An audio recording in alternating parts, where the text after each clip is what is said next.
爱生活，爱美食。大家好，我是小丽。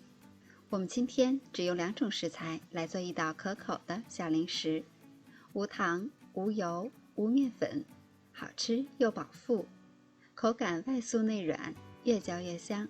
下面我们开始吧。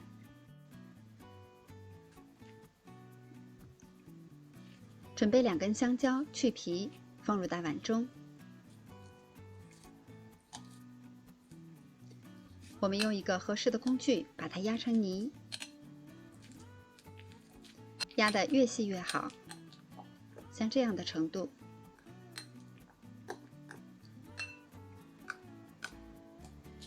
2根香蕉大约有200克，再分2次，一共加入170克的熟芝麻，生的也可以。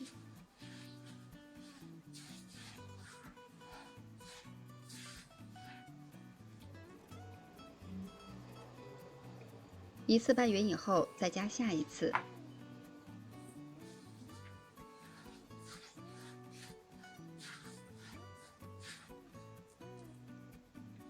最后调成这样，非常粘稠的糊状。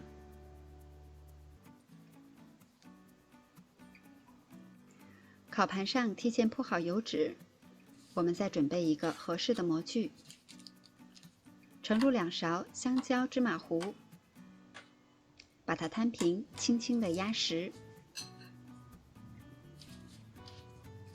再轻轻地脱模，这样一个生胚就做好了。它的厚度大约是1厘米。这些材料一共做了8块饼干。烤箱需要提前预热5到10分钟，上下火170度，放在中层烤25分钟左右。因为烤箱之间是有差异的，所以具体的温度和时间还要根据实际情况来适当的调节。烤到饼干上色均匀就可以出炉了。我们可以把它放到晾架上，自然放凉。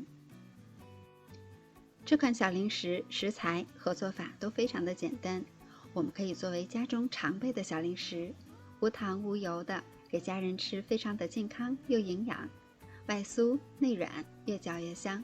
喜欢的小伙伴们也快动手试一下吧。我是小丽，明天见。